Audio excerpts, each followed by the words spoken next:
What's up, everybody? This is Rob Wilds. And this is Chris Casanova. And hey, if you're enjoying WrestleShoot, please make sure to hit the like and subscribe button. What are you waiting for? Yeah, man. You don't got to smash it. Just press it. We can't do this without you. That's right. So please join the WrestleShoot family by clicking that like and subscribe.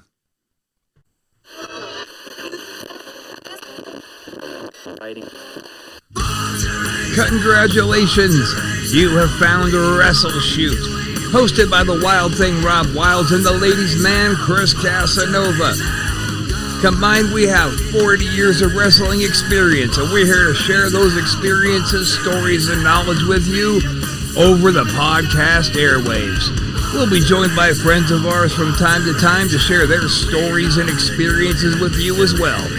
So climb aboard the crazy train we call WrestleShoot. We know how to do it, and we do it real well. Oh, sweet Jesus. Chris, we're at episode 14, dude. Wow. I know, right? We're still going strong. We are still going strong. We had our last episode was fantastic, dude. Asshole of the year. I've gotten so many thumbs up on that deal. People just loved hearing that one. So that was fun. I'm still crying over the awards. Man, it was a tearjerker. I'm not gonna lie. It was an emotional time for us as a team. Don't get me started. I'm getting choked up over here. Where's my tissues at? I know, right? It was fun. To recap, Asshole of the Year 2020 was none other than Alberto Del Rio. So good. No, the first one was better. Yeah, congratulations, Alberto. You're the winner, and I know you're proud of it. So, and your award is on its way to the prison. So yeah, it'll be there. Yeah, it'll be there waiting for him. Yeah. So once again, I'm your host, Rob Wilds, along with my hetero life mate, the lovely and talented Chris Casanova, and we're gonna do our first name of asshole of the week. And we're going to break this into quarters now, right? We're going to do like quarterly, so we'll have asshole of the quarter, then they'll compete for asshole of the year next time. Yeah, okay. I like that. I like that too.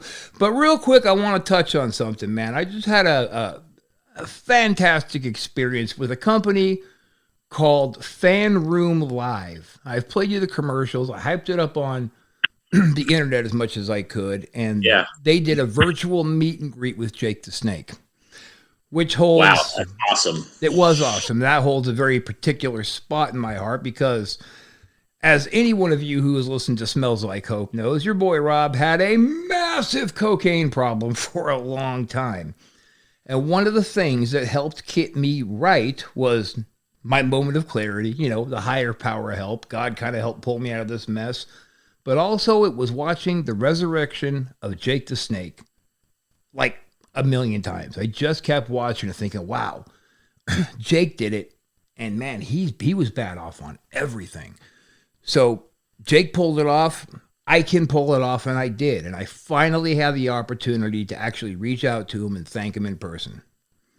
And that was a big step for me. It felt good. And it made him feel really good. So he said, he'd like to do the Smells Like Hope podcast. We'll try and get him worked over here on the WrestleShoot as well, but fanroomlive.com, guys, you should check it out. That'd be great, man. Seriously, that would be great. Do this. Jake? Yeah. You think? Oh, yeah. Fuck yeah, dude. Jake's the man. Everybody. Like, what did you used to say when I was coming up, Chris? I look like I'm a mix between Kurt Hennig, Arn Anderson, and Jake Roberts. Yeah, a little dose of Jake Roberts. A little sprinkle of Jake. Yeah. Well, I mean, if you're going to bite off guys in the ring, might as well bite off those three, right? Well, yeah. I mean, so real quick, one more time, I just want to tell you guys, fanroomlive.com. It's really cool. Their next wrestler they're going to have, Chris, is going to be Brother Brudai. Brother Brudai. Yeah. So maybe I'll jump on there and just chat with old Beefcake a little bit too. Maybe try to hustle him over here to WrestleShoot. That'd be great too. And it's what's cool about that website is they're not just wrestlers. Like, they have celebrities, they have musicians. Cedric the Entertainer is one of the owners. So he really? So he goes on there and does it too, which is pretty cool. That's fucking cool. And you know what I called? I told Jake my quick story and gave him my thanks. You know, like all the moderators kind of, because you do it over webcam, over Zoom, and all the moderators kind of popped up and they all started clapping for me. And I was like, whoa, this is supposed to be throw you off a little bit? A little bit. This is supposed to be about Jake, man. I wasn't really ready for that. And, you know, they were very nice. And they said, I can reach out to them anytime if I ever just need to talk to somebody. I mean, they were all very, very cool. That's the guy even told me Cedric was giving you a thumbs up. Like, get out of here. All right. What? Yeah. Damn. Yeah. That's cool. I'd hang with Cedric, man. He seems like a cool guy. I don't know. I don't know him, but I would hang with him. Yeah, he seems cool.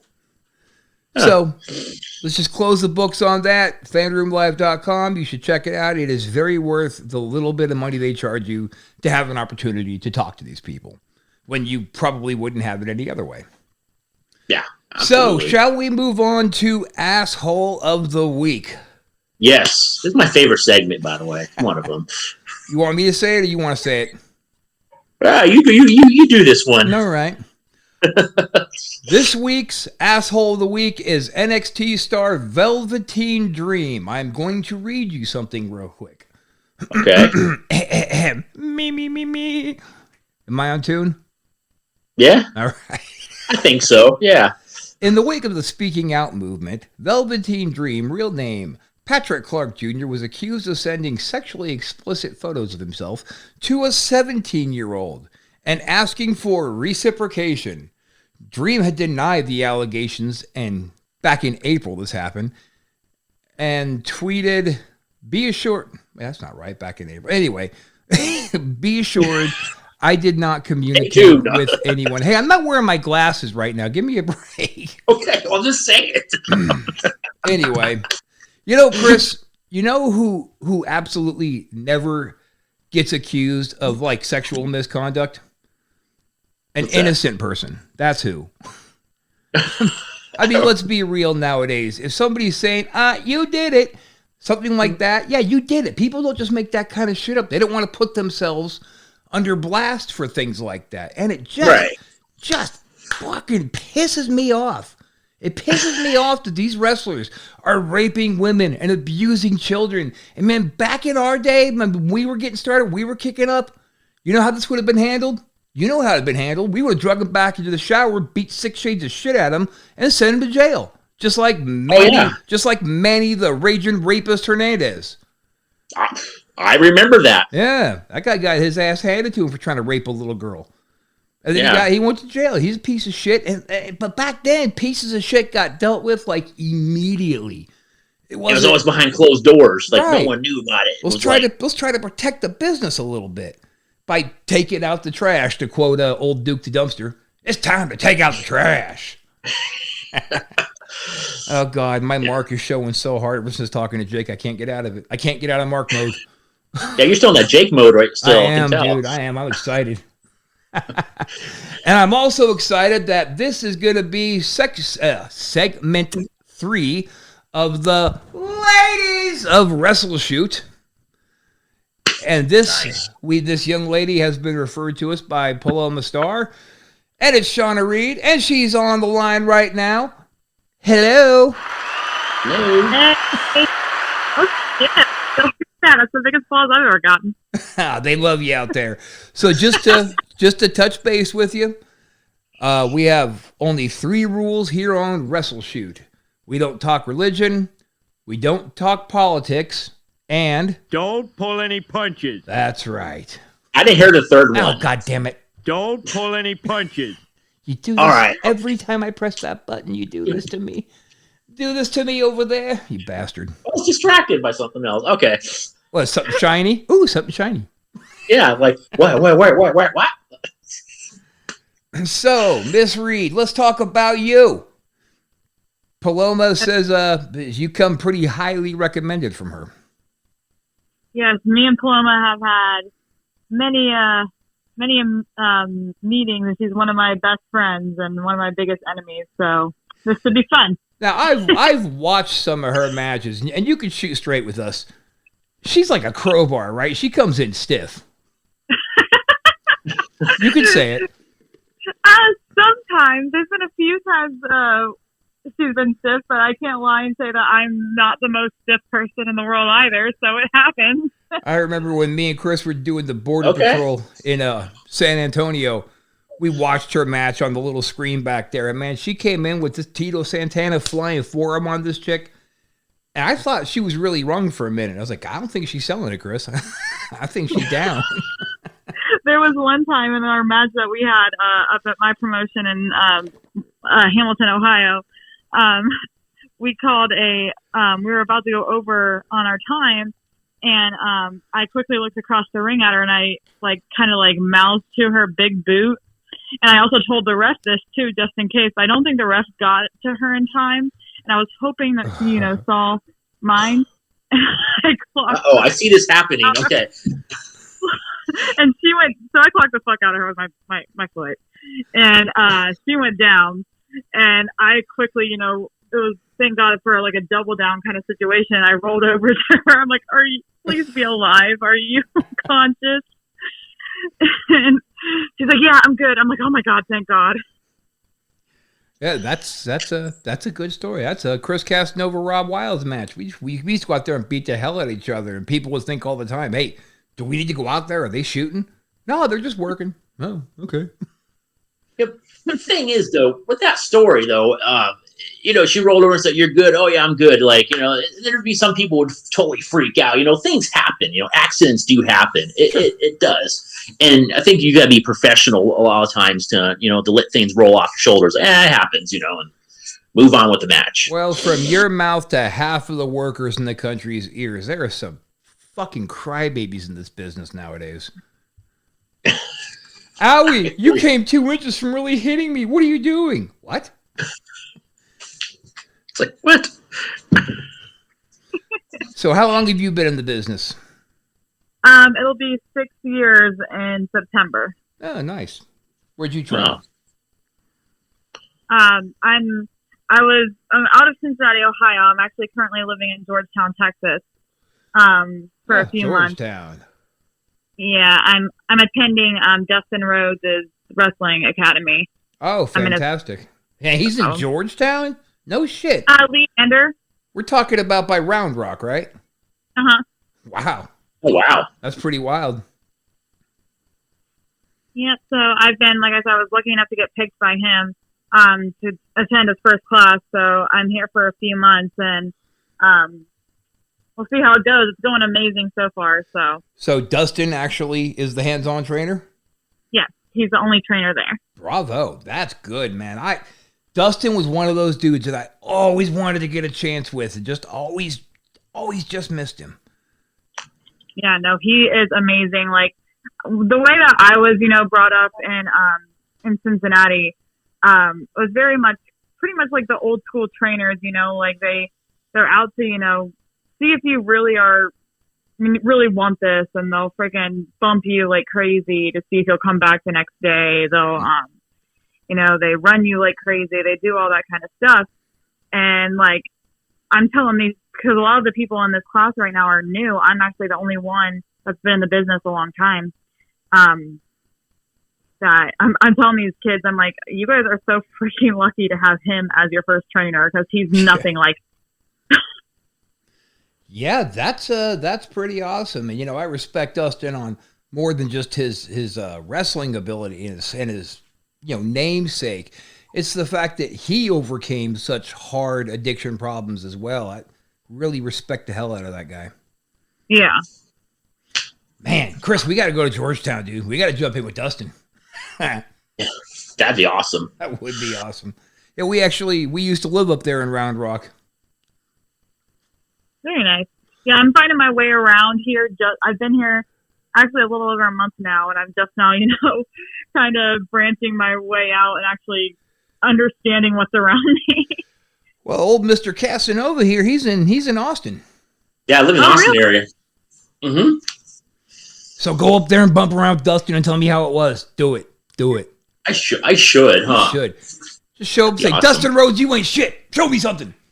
So then you have to be freaking. I wouldn't be afraid of Dustin in that post. I'd be more afraid of his freaking wife. She is amazing, but she is You can tell she is the one that, like, she'll get you. She's the one running shit. Oh, yes. Man, Dustin Rhodes. That's awesome. I got Chris, cyber slap me, dude. Get me out of Mark mode here. I know, just like, there you go. Damn it. That was stiff. All right. So you're in a 2-month program there with him? Right now I'm in a 3-month. 3 months. All right. Now, are you like working out with the beginners, or are you in an advanced class, or how does he run it there? He only is doing a beginner's class. Okay. When he contacted me, because I, applied for his school, he told me he was only doing like beginners, and so but he wanted to work with me, and so I've been very lucky that he's used me for like examples and stuff like that. Sure, yeah. But he is working so freaking like fast, like things that I did at home in my first 5 weeks. I was still bumping. I was still like running the ropes. Just, I didn't learn really any key like moves during that. We've learned like they've learned over 30 move sets within the first 5 weeks. Yeah. And like he's already having us run 5-minute matches and like not calling it before. Right. So like just get out there and work. That's the way everybody should be being exactly. taught. Screw fuck training all these spot machines. I hate that. Yeah, no. I was trained that way in Cincinnati, and I'm so freaking lucky to have been trained that way to already have known this going in. God, we used to know so many spot machines back home that we just refused to work with. Like, no, dude, go out there and hurt yourself with somebody else. Like, this is the finish, and that's it. Now we'll see you out there. Exactly. That's how I call my matches. Yeah. It's so, God, trying to remember shit. That's how people get hurt like that all the time. Yeah. Like, I've had too many concussions. I can't remember all your spots. So tell me what the finish is. Right. Are you heel or baby? What's a move you might do that's bigger? Okay, cool. See you out there. Yeah, sometimes we would listen to guys and take like two spots that they wanted to do and say, okay, we'll do that. Well, what do you guys want to do? We'll figure it out when we're out there. We'll do the stupid shit you just said. Or sometimes Chris would say, yeah, we're not doing any of that. That's dumb shit. We're not doing that. There you go. No, seriously, I don't know if you've ever seen somebody do that, but it hushes the entire locker room. And Chris don't give a damn. If he thinks that they might even kind of hurt him, he's like, yeah, we're not doing any of that dumb shit. No. My fiance, he broke his neck a long time ago. Oh. He's actually he was my first original trainer. He trained John Moxley, Sami Callihan, Eli Drake, people like. And so he won't call anything with you in the back of the match. I've had plenty of matches with him. He won't call one thing with you in the back. He'll just say, see you out there, and who's going over. But yeah, there's been so many like these people. I watch these guys go up to him to, like call matches, and I just watch him, and I watch him shut them down almost every time. I'm like, yeah, no, we ain't doing that. It makes me laugh. People are too dependent on, I don't know. Yeah, like when we went to school, our training wasn't 3 months. Like that was the beginner's class. But then you had to go modern, then you had to go advanced, and you had to really know the business before any trainer would claim you. Now kids are getting pumped out of wrestling school in 2 months thinking they're superstars, and they just straight up don't know how to work. Exactly. No, the one like in Cincinnati, I've been training at FCW and all that with Cody Hawk. I've actually been training with Cody Hawk throughout, all the way from 2015 till just 3 months ago. Chris, do we know him? It sounds vaguely familiar, yeah. I think we know him, yeah. Okay, go ahead. Sorry, go ahead. No, you're good. So I've been training with him for 5 straight years. Like, and his training is Monday through Thursday, and then we have a show every Friday. And so, like, I've been telling some of these. So I have some roommates here that are super new, and I'm like, dude, after this 3 months, like you need to continue on. Like, he's not going to be able to, I personally, like, I'm like, I don't think anybody that comes out of this class should, like, stop training after this. Like, there's no way that he can teach you everything and you can get so used to everything in just 3 months. It's impossible. Yeah, well, certainly he does mat fees and extra. Just come on in for open mat days. Oh God, he like drills it into everybody that continues your training after you leave here. Yeah, you have to. We should get up there and work out with Dustin. Yeah, absolutely. Well, it's like 2-3 months and you find everything and you're like, okay, you don't practice any of it. It's kind of like reading one of those long books, right? You don't remember half the shit. You know, you got to go out there and fucking do it. Do it. Practice your craft. That's how you get better. It's funny, Jake said that exact same thing to some Mark who was getting ready to sign up at a school. He goes, "Oh, what advice would you give me?" He says, "Yeah, know your craft. Know your craft. Don't think you're done in 2 months. Go to the gym, know your craft, do something, but take it seriously. Don't go out there and take it wishy-washy, or you're going to get yourself really hurt or really hurt somebody else, and then you're out of the business. Either way." I mean, Christ, if anybody, back when we ran our shows, man, if somebody went out there and got sloppy and hurt somebody else, they were fired. That's it. You're done. We have no use for you. You're a liability.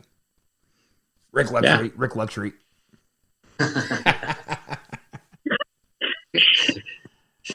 Oh, God damn it. I gotta stop giving that guy free press, man. He's a douche. This is probably the most over he's ever been. This is as many times as we brought him up on this program. Yeah. So after Dustin, what's next for you? Honestly, just at the moment, it's just, going back home and continuing to train up there with Cody Hawk, and just seeing where, the road takes me, continuing taking bookings. It's kind of funny because after I go back home, I'm back in Texas 3 different times for 3 different shows within like the next month. So I'm like, I just freaking stay here for another month. Right. But, yeah. Well, you might as well make the promoter happy, save them money on airfare. Exactly. But I mean, I have a wedding to plan. I'm getting married in October. So I'm like, I need to go. That's right around the corner. Yeah. So, I mean, we just got engaged last October and we legit just booked the venue this past week. So like, I've got some, like, planning a wedding on the road is very, difficult. I found out. Fuck that. It's the age of the internet. You could plan a wedding on the road. Come on. Yeah. Hey, practice your craft. What were you just saying? Don't pussy out of bookings because you got to call a couple florists. Fuck that. Take those bookings. You know how you got virtually slapped earlier? Well, this is me virtually, like, kicking you in the face. Oh, God damn it. Why is everybody beating on me today?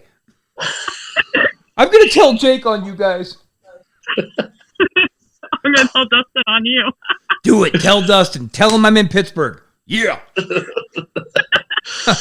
I'll be there in April. There you go. Yeah, I'll use going to visit my buddy Chris as an excuse. And then I'll go kick the door open and I'll do that very terrible gimmick that WCW had him do for like one show. You remember that shit when he was like their version of The Undertaker? But he got in the ring and just tore them apart on the microphone and said, "Man, fuck this. I'm not doing this. This is stupid. I'm a Rose." I was like, yeah. Yeah, you are. Yeah, you are. That is Dustin saying, "Man, fuck your paycheck. I'll go get another one. You're not going to disrespect my name." I love that. Exactly. Because when he came to the ring, I knew it was him. Doing that little floating down the aisle gimmick, all hooked up on wires. Like, oh no, Dustin. Come on, dude. Say it ain't so. Gold Dust was awesome. This is terrible. Don't do this. And he said, I'm not going to do this. Fuck you guys. Attaboy. I love it. Attaboy. You're a Rhodes for sure. All right, Chris. Guide the conversation. Get us out of here. All right, let's steer for. Okay, so after you're done with Dustin, you go back up and train. Any aspirations, like any things that motivate you? Like, where do you want to go after that? Like, what's the ceiling? I mean, my ultimate goal, honestly, at the moment is AEW for me. So when it used to be WWE, but I've got a few friends that were on the roster or are currently on the roster. I'm gonna be completely honest with you. I've heard horror stories, and I'm just like, okay. So and I've done a few extra stuff, and I've seen, it's amazing backstage. It's absolutely mind blowing, but I just don't think it's for me. I'm a very creative person, and I like to be creative. And so when AEW came out, I saw like a whole nother option, a whole nother side. And a lot of the girls on AEW I've wrestled in the past. I'm like, okay, cool. Like, this would be really like neat. And then when Dustin opened up his school, I wasn't really hoping, I wasn't like really expecting, hey, this is my end to AEW. Yeah. Drop me a line, baby. Exactly. No, it was more like, you know what? This is an actual training where the guy who at least he trains the girls for AEW. So I'm like, at least I know what they're looking for. Yeah. And like how, they are being trained, what they're looking for. And I could work on myself from restarting from the ground up, completely restarting. And so I took that opportunity, and I got lucky enough to be chosen. So maybe someday I'll get that call and get lucky enough to at least be on Dark. And, that's the main goal. Do they do Dark over there? No, it's at Daily Center in Jacksonville. Okay. Day player. Yeah. Now, there's a hopefully you're going to get there, right? I hope so. It's like I said, the goal and what I'm really hard for. It sounds like Dust is taking a shine to you since he's using you as the example dummy. Yeah, I'm like I pretty much take at least 12 to 13 arm drags from him a day. He very much likes how I take arm drags, and when he's teaching arm drags, he thinks it's funny to just grab me, and I'm just saying if there were not ropes on that ring, I would pretty much be out of that ring and probably in the next building, because his arm drags are no joke. You really impress him when you learn how to just stick it, man. Don't touch those ropes. Stick it and tell him, is that all you got? I thought you was a Rhodes, baby. Exactly. So I don't know. Fingers crossed, and we'll see. Know what the future holds. So maybe something good will happen after these few months. Yeah, for sure. I mean, you're in the right place, Jesus. Like, Chris and I, we were fortunate enough with who trained us that they were able to really get us out there and on the road as well. So, I mean, you got, like my guy was Paul DeMarco, and he was somebody in the 70s, and he was a player in the 80s, but he was somebody in the 70s, and he still put me on the right road. You got Dustin, man. He's a somebody all the time. Yeah, he's been around for a while, and and just hearing his stories, because he does lecture too, and another really cool thing about his class, like they do trademark. We just did trademarking class. Like he had his lawyer come in, nice, and do a thing about trademarking, and then he's having his lawyer come back to talk about doing contracts, and then his wife is teaching financing, how to finance while you're on the road and stuff like that, and then his wife is actually also having a class where she's bringing in hair designers and costume makers and all this stuff and makeup artists. Wow. And it's going to be a full day of just doing all this stuff, building a character, and pretty much them telling us what they think we would, need, or what they would want to do with you. Cause they've pretty much had a whole idea for me, and his wife has been, and Dustin, I've been very lucky and fortunate that they do like my character, and they've been really helping me focus on my character and think of new things, and send me costume ideas and tell me what they think I should do with my hair, and and all this stuff. And I'm I've been very fortunate and lucky with that. So I can't wait for whatever day that is that they're bringing in the hairstylists and stuff, because maybe I'll have a whole new image by the time I go home. Yeah, man, you gotta. I mean, the steak is always good, but if it don't sizzle, nobody wants it. Exactly. Yeah. I like that line. Oh, you like that one? I was just thinking that too. I'm like, dang, that's nifty. Sometimes I got some original ideas, But that's what me and Chris were all about, man. Our steak always sizzled. We were a pretty hot tag team. We did pretty well back in the day. That's why I think we're going to do well with the Conquistadors. Yeah, absolutely. Well, no matter what it was 10 fans or 1,000 fans. It was always on point. Yep, for the most part. But yeah, she's sitting here going Conquistadors. What we are because you brought up trademarks. We're actually getting ready to finalize our trademark for the Conquistadors, if you remember them. Oh, very nice. Yeah, so we're gonna, and our whole motivation for doing it is to get out there and work as name gimmicks, but to put the young guys over every time.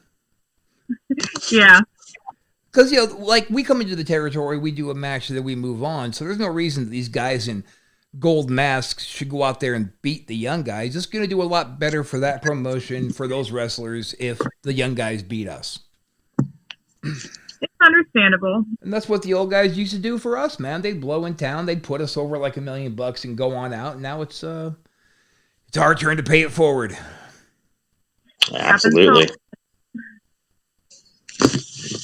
And hopefully we'll be teaching these kids something, about some old school psychology, which a lot of guys don't seem to be taught anymore. They don't it's amazing how many guys we would run into who had no idea what a hot tag was. It's like, really? Yeah. And you came out of wrestling school and you don't know what the fuck a hot tag is? Oh, it makes you want to stretch them. What's that? No, I just did a few seminars and I told me I could be a wrestler after I did it. No, I did the online wrestling school. I was bumping on my mattress. Don't say bumping to me or I'll kill you. Because, let's not get it twisted. Mr. Casanova and myself are shooters. So if kids try to take liberties on us, they won't be going home happy that night. No. Do you do shoot classes over there in Texas? We have done one actually this past week. Is that just because Dustin was tired and wanted to get a kick out of watching you guys beat each other up? It was pretty much to show the younger guys, this is what you could get on the road. Yep. That's right, boy. DeMarco, my very first day of wrestling school, I get in the ring with DeMarco himself, and he shows me how to do a lockup. And he's trying to show me how to waltz around the ring. And I leaned in and I whispered, now this is all fake, right? And what I was told happened was he cocked back and smashed me across my eye with his bag of marbles forearm. Because I remember waking up to his assistant trainer and smelling salts going, come on back to us, Robbie. Come on back to us. And my eye was swelled shut. So I leave. He says, get the fuck out of my school.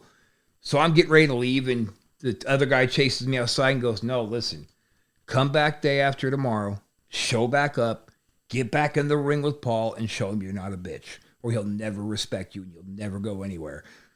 So 2 days later, I showed up, and he was pacing around the ring. When he saw me, boy, he was hot that I came back. And I didn't go work out. I didn't stretch out. I just rolled up in the ring. And he said, oh, you want to do some more? I said, yeah, I want to do some more. And he tried to go for a double leg on me. I kicked him in the stomach, dropped my arm across the back of his head. He rolls over on his back on the mat and goes, that's it, kid! Freak out! And then we were buddies. Good times. Oh, my God. He used to crack me up. He would sweep out the gym, and he'd look out each side of the rolling up doors, and there'd be nobody out there, but he would just go, private club! And then he'd make us all, and our school was in the ghetto, man. Our school was in the hood.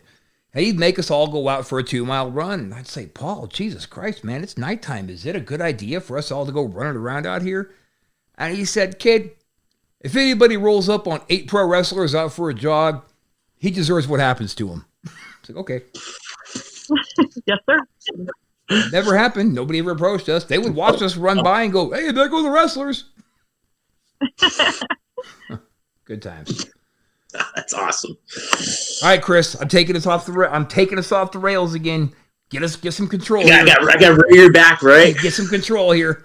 Be the yin to my yang, to my psychotic yang. What's let's get to some good stuff. So what are some of the bad stuff that's happened to you like on the road? Like have some good stories. Good, bad. Okay, some good stuff that's happened on the road. Shit. WrestleShoot, right? We have some fun with this. WrestleShoot. Remember, Don't pull any punches.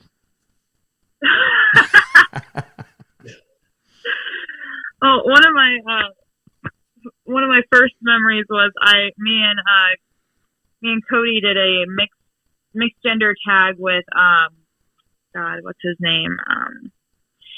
Oh my God, I'm blanking on his name, but Chris Masters and his wife, Shawna Reed. We did that at the beginning of my career. Actually, no, this was before that match. So it was actually just Chris was on the show. Chris Masters was on the show, and he wrestled somebody. And this is before me and Cody were dating. So the promoter of that gets us a hotel room, and the girl that I was supposed to be rooming with, she decided to go home that night. So I'm like, cool, I got a freaking, I got a room to myself. And so I go into the room that I'm told to go into. I have a key. I walk in there, and already there's a minute I'm like, I stop midway because someone is sleeping in the bed, and I'm like, the fuck?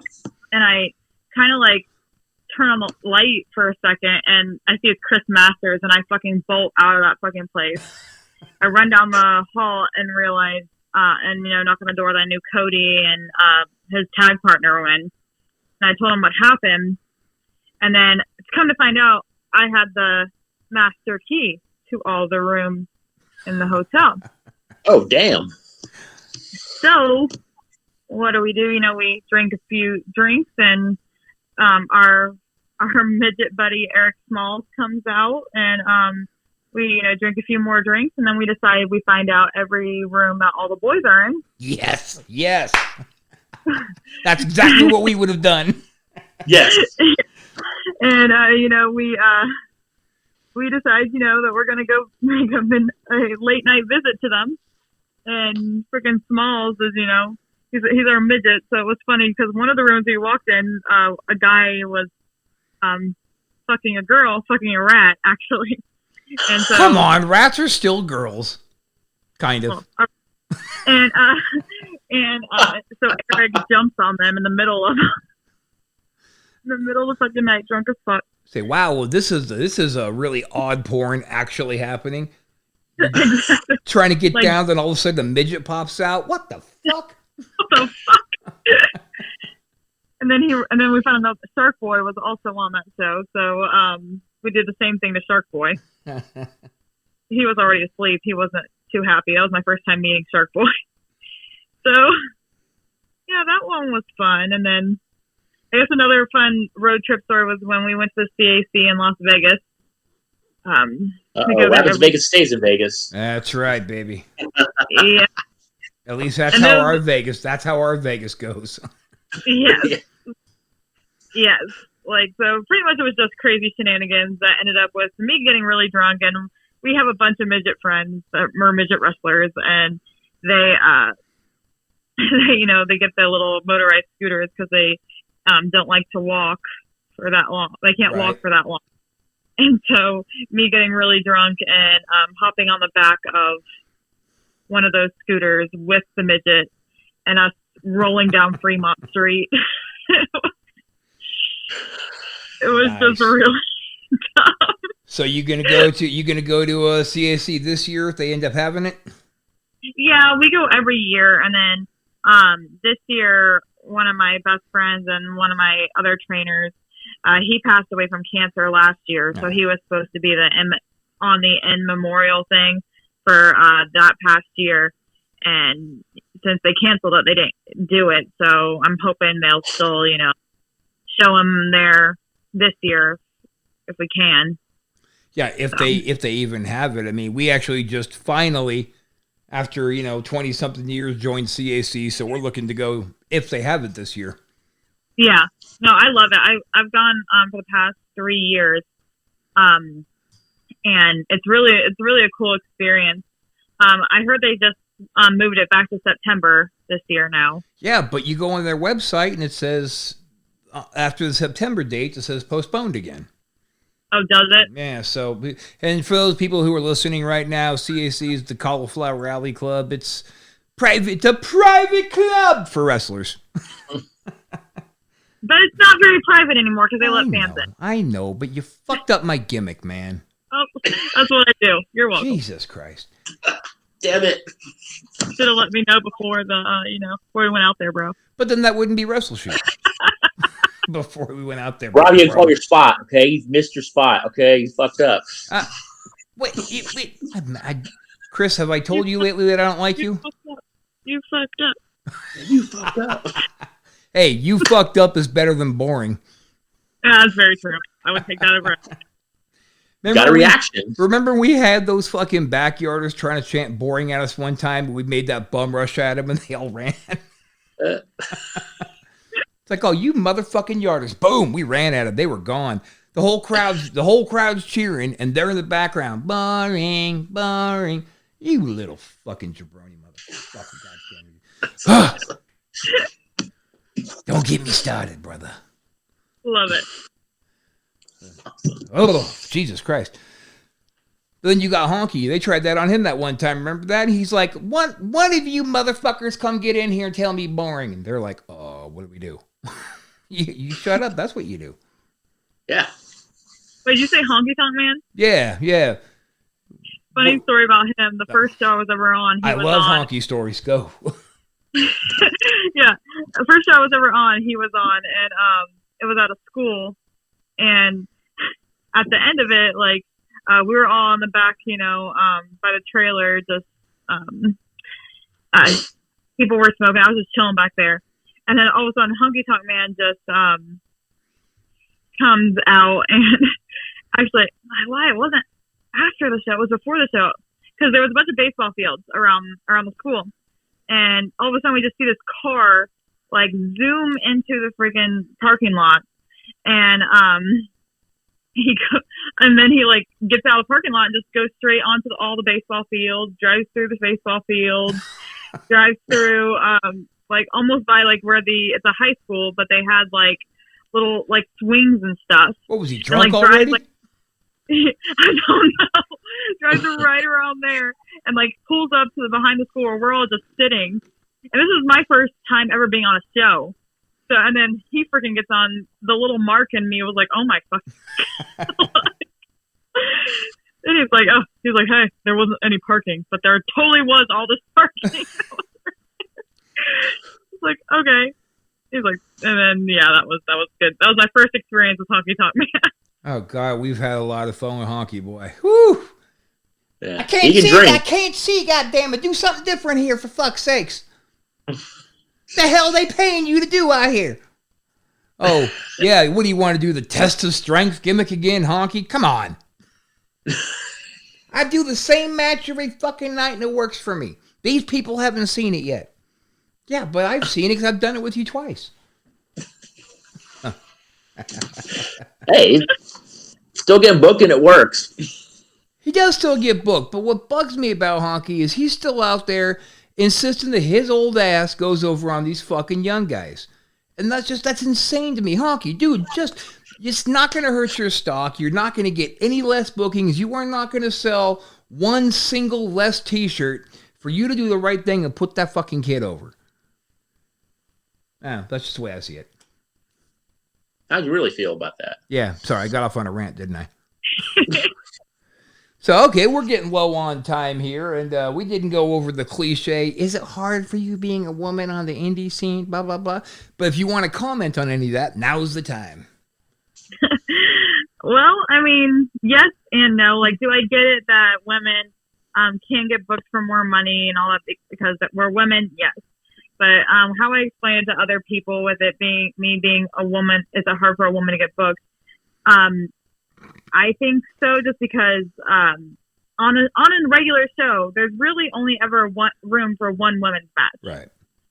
So if there is, if you're trying to get booked on the show and they already have a women's match, it's pretty much, nope, sorry, maybe sometime in the future. And then that person never contacts you, but they say they will. So yes and no. I mean, it's it's a grind, and I think it's a grind for everybody, and it's a struggle for everybody. There's just different types of struggles that men and women definitely have to go through. Fuck, well said. Yeah. Well, do you have any websites, anything you wanna push? I do. I am on either, I got Facebook, which is just Pretty Little Psycho Shawna Reed. Because Dustin called me out, I now am more active on my Twitter page, which is at Shawna Reed 93. I have an Instagram, Shawna_Reed. And then, times are hard because of freaking COVID and shit. So if you want to, help a girl out, you can, I have a Patreon page, which is patreon.com/PrettyLittlePsycho Shawna Reed. I have exclusive pictures, merch, and all that fun stuff on there that you can subscribe to and purchase and, help a broke indie wrestler in their time of need. Excellent. And Love it. You gave us all those links. We have an absolutely fantastic brand new social media manager helping us out, Nikki. She is the shit. She's got us on YouTube now. She's taking care of everything. And she makes these cool little graphics to put over the WrestleShoot. So she'll make sure to get those links up there to your website's visual. And Chris? Yeah. Any words of parting there, sweetheart? No, I just want to know. What are people getting with you when they have you on the show? I have to ask that. Yeah. What they got with me before, I came down here to Texas is going to be different from what they're going to get now. Oh, there you go. So me and I've, like I said before that we've been really focusing on this new type of character. I do a crazy character. I do a very innocent looking person, but she can turn completely crazy at like the blink of an eye. Like if she thinks, you're touching something that's hers, if she, but, it's just going to be very different from what anybody's seen me do before. I'm adding a new personality. So, kind of a more split personality. So yeah, I think it'll be very interesting to see how it's all going to play out. Okay. Well, that's awesome. I'm looking forward to it. Yeah. We're gonna be looking for more and more of you. Something kind of like a Jekyll and Hyde gimmick. Sounds fun. Yeah. I've actually been told that they want it to be more like, I don't know if you've ever seen Resident Evil, but they want me to have like a complete sweet, innocent schoolgirl part of me, and then like a fucking Alice part of me. Nice. So I'm pretty excited about it. Like we've talked a lot about it, so I'm hoping I can pull it off. I really do think that I can, and I think it's actually going to be something that I've been looking for. That I would feel like I was very stale before, like I was at a standstill, and now I found it. So we'll see. Well, excellent. And ladies and gentlemen, that's going to do it for our time today. It was great. It was a lot of fun having you on. We're definitely going to have to do it again. Keep track of your progress. And we're going to go ahead and do our outro, but hold the line for just a second, all right? Okay. All right, Christopher, sweetheart, I'll talk to you soon, baby. Oh yeah. That I freaked you out, didn't I? For a minute there, God damn it, Rob, you took it too far again. All right, bye. And that's gonna do it for another episode of WrestleShoot. Thanks for sticking with us, people. I'm Rob Wilds. For myself and for Chris Casanova. Take it easy, or take it how you can get it.